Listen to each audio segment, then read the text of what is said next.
முருங்கைக்கால தான் பண்ணியிருக்கேன் இந்த அல்வா அப்படின்னு சொன்னால் யாருமே நம்ப மாட்டாங்க. அந்த அளவுக்கு ஒரு டேஸ்டியான அல்வா 5 நிமிஷத்தில் முருங்கைக்காய் வச்சு பண்ணிடலாம். முருங்கைக்காவை நல்லா தண்ணியில் வேக வச்சுட்டு ஆறுனதுக்கு அப்புறமா அதோட பல்ப்பை மட்டும் மிக்சர் ஜாரில் சேர்த்து தண்ணி சேர்த்து நல்லா அரைச்சி எடுத்துக்கலாம். மையா அரைச்சா தான் அதோட நாரெல்லாம் தட்டுப்படாமல் இருக்கும். நெய்யில் நட்ஸை ஃப்ரை பண்ணி எடுத்துக்கலாம். அதே நெய்யில் நம்ம அரைச்சி வச்சுருக்கக்கூடிய பேஸ்ட்டை சேர்த்துக்கலாம். இந்த பதத்துக்கு நீங்கள் அரைச்சி சேர்த்துக்கோங்க.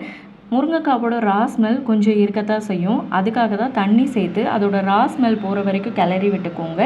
இப்போது சுகர் 1 கப் அளவு நான் சேர்த்துருக்கிறேன். உங்கள் ஸ்வீட்னஸ்க்கு ஏற்ற மாதிரி நீங்கள் சுகர் சேர்த்துக்கோங்க. ஒன்ஸ் சுகர் எல்லாம் கேரமலைஸ் ஆனதுக்கு அப்புறமா நீங்கள் ஃப்ளேமை கூட்டி வச்சு கிளறிக்கலாம். இப்போ நட்ஸ் எல்லாம் சேர்த்துட்டு அல்வா பதத்துக்கு வர்ற வரைக்கும் ஹை ஃப்ளேமில் மிக்ஸ் பண்ணி விட்டுட்டே இருங்க. மிக்ஸ் பண்ணாமல் இருந்தீங்கன்னா அடி பிடிக்க ஆரம்பிச்சிடும். அல்வா பதத்துக்கு வந்ததுக்கு அப்புறமா நீங்கள் ஆஃப் பண்ணிக்கோங்க. Super tasty halwa ready. பாய்.